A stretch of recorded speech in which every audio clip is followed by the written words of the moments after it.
Je me souviens encore de cette pluie fine qui tombait sur Paris ce soir-là. Comme un voile de larmes sur la ville lumière. Clara venait de prononcer ces mots qui me transpercèrent le cœur. « Camille.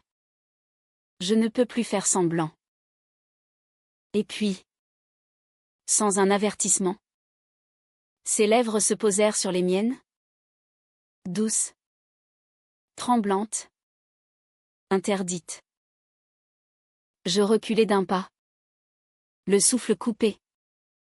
Les mains tremblantes contre son visage. Comment était-ce possible? Elle. Clara. Ma meilleure amie depuis l'université. Celle qui jurait n'aimer que les hommes. Celle qui riait de mes histoires d'amour féminine en disant « ce n'est pas pour moi ». Je suis hétéro à 100%. Et moi? Camille. Ouvertement lesbienne depuis mes 20 ans. Qui avait toujours refoulé cette attirance sourde que je ressentais pour elle. Par peur de tout détruire. C'était en septembre. Il y a 2 ans.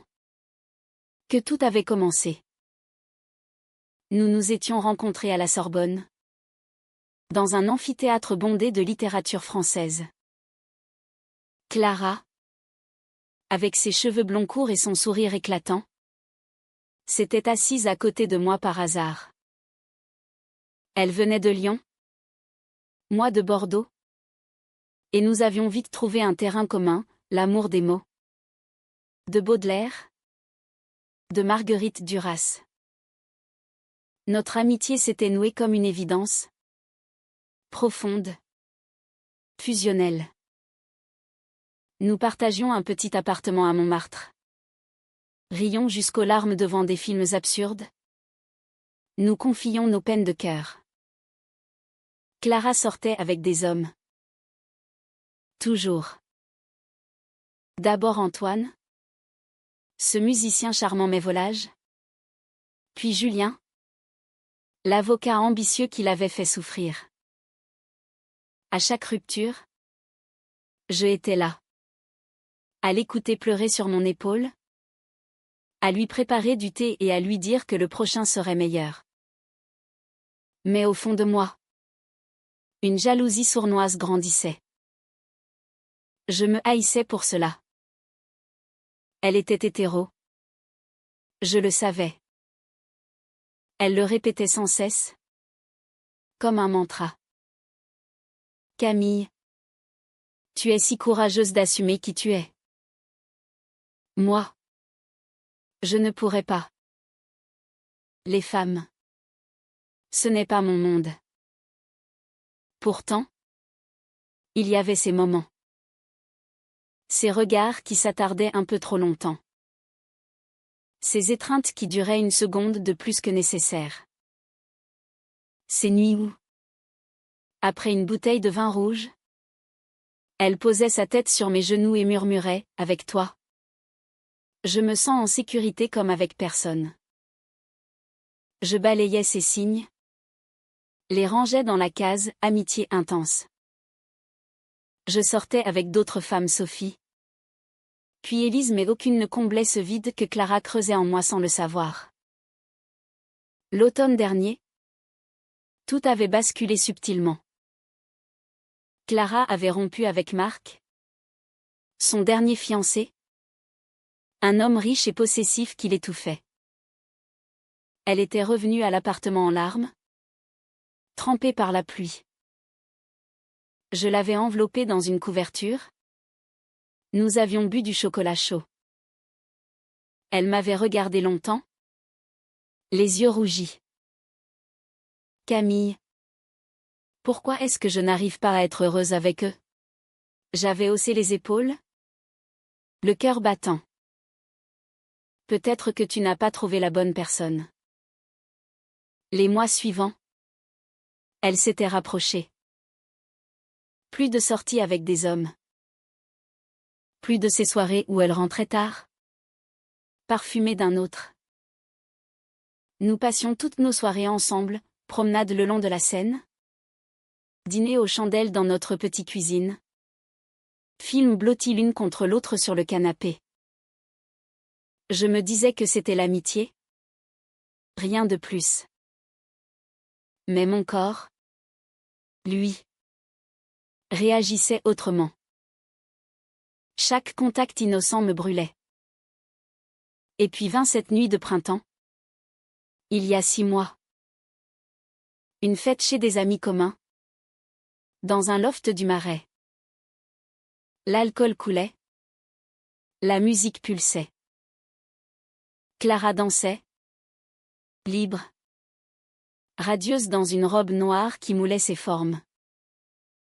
Je l'observais de loin. Un verre à la main. Le cœur serré. Un homme l'avait approchée. L'avait invitée à danser. Elle avait refusé poliment. Était venue me rejoindre. Je n'ai pas envie ce soir. Je préfère être avec toi. Nous étions rentrés tard. L'air frais de la nuit nous fouettant le visage. Dans l'ascenseur étroit de notre immeuble. Le silence était lourd. Elle m'avait regardé. Les yeux brillants. Camille. Avait-elle murmuré. J'avais senti mon pouce accélérer. Mais elle n'avait rien dit de plus. Les semaines suivantes furent un supplice. Elle évitait mon regard parfois. Rougissait pour un rien. Moi. Je luttais contre cet espoir naissant. Destructeur. Je ne voulais pas perdre notre amitié. Et puis. Un soir. Après une dispute anodine sur je ne sais plus quoi. Elle avait éclaté, tu ne comprends pas. Je suis perdue. Camille. Tout ce que je croyais savoir sur moi est en train de s'effondrer. Je l'avais prise dans mes bras. Elle tremblait. Qu'est-ce qui se passe? Clara? Parle-moi. Mais elle s'était tue. S'était écartée. Depuis. Un mur invisible s'était dressé entre nous. Jusqu'à cette nuit fatidique. Il y a quelques jours. Nous nous étions disputés violemment. Elle avait rencontré un homme. Lucas. Et avait commencé à le voir. Je l'avais appris par hasard. Et la jalousie m'avait submergée. Pourquoi lui? Tu disais que tu en avais fini avec les hommes, avais-je crié. Elle avait pâli. Parce que c'est plus simple. Parce que je sais qui je suis avec eux. Les mots avaient fusé. Blessant. J'avais avoué. Dans un élan de rage, tu sais pourquoi ça me touche autant? Parce que je t'aime. Clara. Pas comme une amie. Je t'aime depuis des années. Et te voir avec eux me tue. Le silence qui avait suivi était assourdissant. Elle m'avait regardé. Les larmes aux yeux. Puis elle s'était approchée. Lentement. Et ce baiser. Ce baiser qui avait tout changé. Maintenant. Plantée sous la pluie. Je la repoussais doucement. Clara. Qu'est-ce que tu fais? Tu es hétéro. Tu l'as toujours dit. Ma voix tremblait de colère et de peur. Elle pleurait. Je ne sais plus. Camille. Je ne sais plus qui je suis. Les jours qui suivirent ce baiser furent un chaos émotionnel. Clara évitait l'appartement. Rentrait tard. Prétextait du travail. Moi. Je errais dans Paris comme une âme en peine. Du Pont-Neuf à Notre-Dame. Cherchant des réponses dans les pierres anciennes de la ville. Je revivais sans cesse cette nuit. Ses lèvres chaudes contre les miennes. Son corps pressé contre le mien. Ce gémissement étouffé qu'elle avait laissé échapper. Et puis ma panique. Ma reculade. Je l'avais blessée. Je le savais. Mais comment pouvais-je croire à cela? Elle avait passé des années à nier toute attirance pour les femmes, à me traiter presque comme une curiosité. Était-ce un moment d'égarement? Une crise existentielle? Je confiai tout à ma sœur aînée, Élise, lors d'un café à Saint-Germain-des-Prés. Elle t'a embrassé? Camille. Ça veut dire quelque chose. Mais je secouai la tête. Elle est confuse. Elle fuit ses problèmes avec les hommes en se tournant vers moi. La solution facile. Pourtant, au fond, une partie de moi espérait. Espérait que ce baiser soit le début de quelque chose. Mais la peur était plus forte. Peur de la perdre si c'était faux. Peur qu'elle regrette et me rejette. Clara revint un soir, les traits tirés. Nous nous assîmes à la table de la cuisine, sous la lumière crue. Il faut qu'on parle, dit-elle d'une voix basse. Je hochai la tête, le cœur en miettes. Ce baiser. Je ne sais pas ce qui m'a pris. J'étais en colère, perdue. Je t'ai blessé, et je m'en veux. Ces mots me glacèrent. Je sentis les larmes monter. Alors c'était une erreur, demandai-je. La voix rauque. Elle hésita. Je ne sais pas. Toute ma vie. On m'a appris que l'amour, c'était avec un homme. Ma famille. Mes amis à Lyon. Tous catholiques traditionnalistes. Quand j'ai des sentiments pour toi, ça me terrifie. Ça remet tout en question. Je la regardais, stupéfaite. Des sentiments? Tu en as? Elle baissa les yeux. Oui. Depuis longtemps. Je crois. Mais je les ai enfouis. Parce que c'est plus facile de prétendre être hétéro. Parce que je ne veux pas décevoir mes parents. Parce que la société. Je explosais. Et moi? Dans tout ça? Tu joues avec mes sentiments depuis des années. Tes câlins. Tes regards. Je me sens si bien avec toi. Tu savais que je t'aimais. Et tu entretenais ça. Elle pleura. Je ne savais pas. Ou plutôt, je refusais de savoir. Camille. Tu es la personne la plus importante de ma vie. Sans toi, je suis perdue. Nous parlâmes toute la nuit. Elle avoua ses doutes, ses rêves où j'apparaissais, ses jalousies quand je sortais avec d'autres. Moi, je lui confessais ma souffrance refoulée. Mes nuits blanches à cause d'elle. À l'aube, nous nous endormîmes épuisés sur le canapé, enlacés comme des amis. Mais c'était différent maintenant. Une porte s'était ouverte. Les semaines suivantes furent un mélange de tendresse et de tension. Nous nous rapprochâmes. Timidement. Des mains qui se frôlaient. Des regards complices. Un soir, elle m'embrassa à nouveau. Doucement. Et cette fois je répondis. Ce fut doux. Pur. Chargé d'émotions. Pas de passion dévorante. Mais une connexion profonde.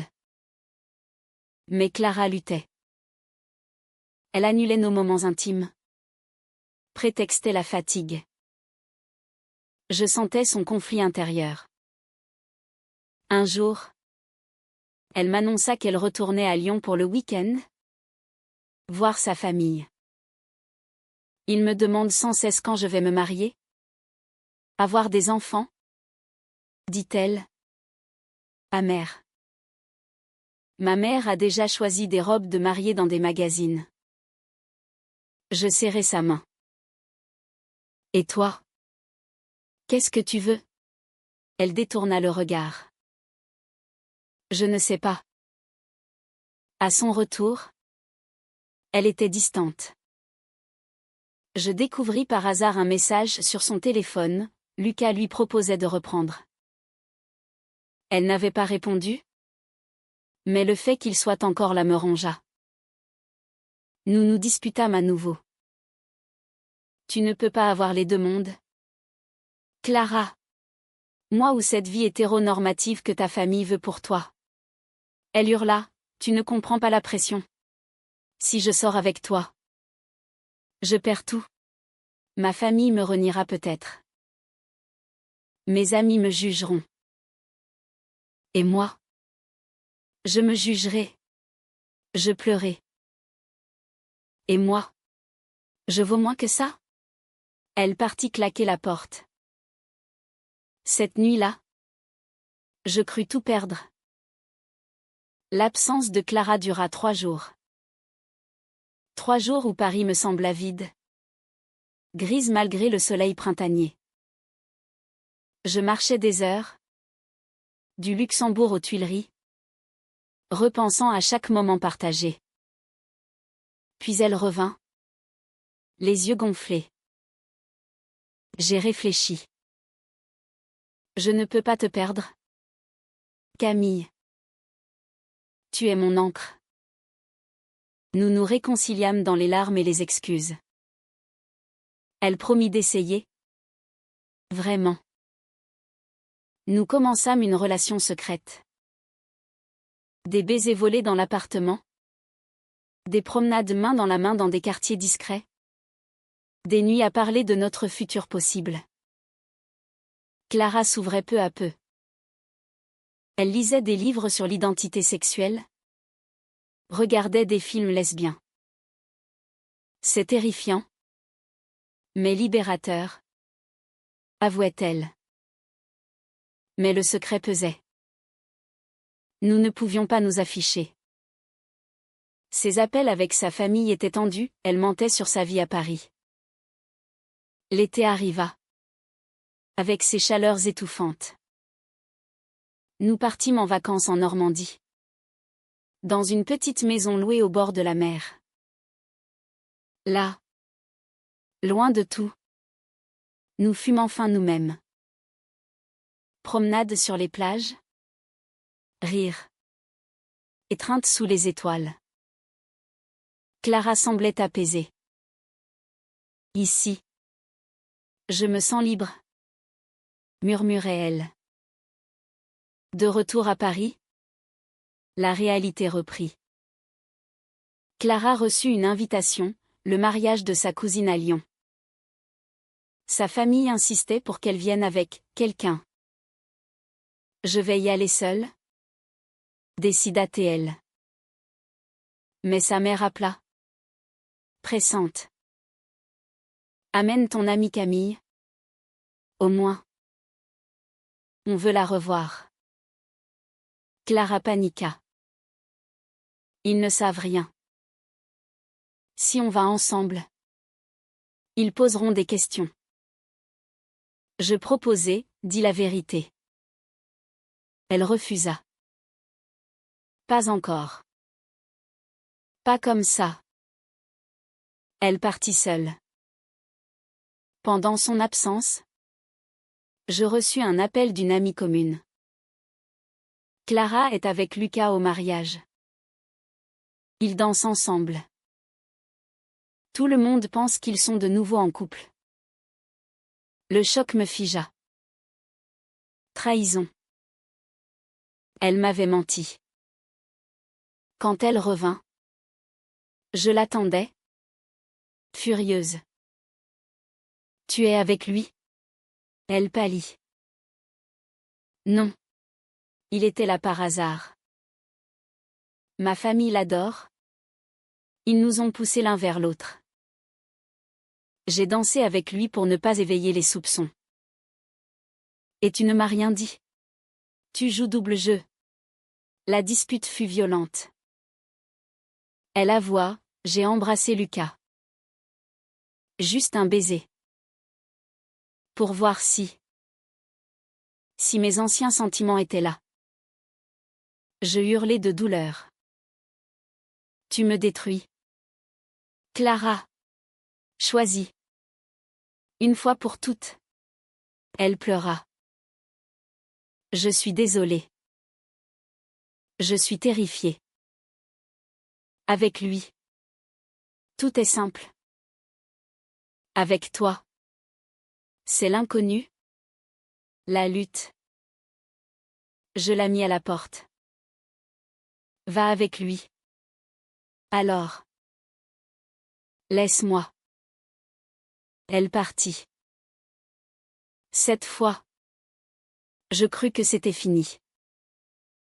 Les semaines suivantes furent un enfer. Clara déménagea chez une collègue. Elle sortait officiellement avec Lucas. Les réseaux sociaux le montraient, photos de dîner. Sourire forcé. Moi. Je sombrais. Perte d'appétit. Insomnie. Mes amis tentaient de me soutenir. Mais rien n'y faisait. Je haïssais Clara pour sa lâcheté. Et je me haïssais pour l'aimer encore. Un soir. Elle apparut à ma porte. Trempée. Désespérée. Camille. Je ne peux pas. Avec Lucas. C'est vide. Je fais semblant tous les jours. Je la laissai entrer. Malgré la colère. Elle raconta, la pression familiale. Les attentes. Le mariage imminent que tous imaginaient. Ma mère a dit, enfin. Tu te poses avec un homme bien. J'ai souri. Mais à l'intérieur. Je mourais. Nous parlâmes des heures. Elle avoua avoir rompu avec Lucas. Je ne peux plus mentir. Mais la confiance était brisée. Tu m'as trahi. Comment reconstruire? Elle pleura. Donne-moi une chance. Je suis prête à tout dire à ma famille. Je refusai d'abord. La douleur était trop vive. Pourtant, les jours suivants, elle prouva sa détermination. Elle coupa les ponts avec Lucas. Refusa les invitations familiales. Elle commença une thérapie pour comprendre son orientation. Nous nous revîmes en secret. Des discussions profondes. Des pardons timides. Puis vint le coup de théâtre. La mère de Clara appela. Elle avait trouvé des messages sur le téléphone de Clara, des messages d'amour que je lui avais envoyés. Scandale. Appel hystérique. Tu es lesbienne? Avec Camille? C'est une abomination. Tu nous déshonores. Clara tint bon pour la première fois. Maman. J'aime Camille. C'est ma vie. Le père intervint, ultimatum. Soit elle guérissait, soit il la reniait. Clara choisit. Elle raccrocha. Tremblante. Elle vint chez moi. Je les ai perdus. Pour toi. Je la serrai fort. Non. Pour toi-même. Nous pleurâmes ensemble. La douleur de la perte familiale était immense. Mais une liberté nouvelle naissait. L'automne revint. Avec ses feuilles rougies. Clara et moi reconstruisions. Pierre par pierre. Elle avait coupé les ponts avec sa famille. Du moins temporairement. Son frère aîné, Plus ouvert. Maintenez un contact discret. Nous vécûmes ouvertement notre amour. Première sortie main dans la main à Paris. Regard curieux ou approbateur. Des amis nous soutinrent. D'autres s'éloignèrent. Clara changea. Elle s'assuma peu à peu. Rejoignit des associations LGBT. Lut des témoignages. J'ai vécu dans le déni si longtemps. Grâce à toi. Je me découvre. Moi. Je guérissais de la trahison. Le pardon n'était pas facile. Mais l'amour l'était plus fort. Un soir d'hiver. Sous la neige légère qui tombait sur Montmartre. Nous nous promenions près du Sacré-Cœur. Clara s'arrêta. Sortit une petite boîte. Camille. Je sais que nous avons traversé l'enfer. Les mensonges. Les doutes. La douleur. Mais tu es mon tout. Veux-tu m'épouser? Les larmes coulèrent. Je dis oui. Le mariage fut simple. À la mairie du 18e. Entouré d'amis vrais. Sa famille n'était pas là. Sauf son frère qui pleura discrètement. Des années plus tard. Clara reçut une lettre de sa mère. Des excuses maladroites. Un désir de rapprochement. Pas l'acceptation totale. Mais un début. Nous adoptâmes une petite fille. Léa. Qui remplit notre vie de rire. Aujourd'hui. Quand je regarde Clara. Je vois la femme forte qu'elle est devenue. Le chemin fut semé de tempêtes. De trahisons. De choix déchirants. Mais l'amour vrai triomphe. Même dans les ombres. Cette nuit où tout bascula reste gravé en moi. Elle avait dit être hétéro. Mais l'amour ne connaît pas d'étiquette. Il nous a libérés.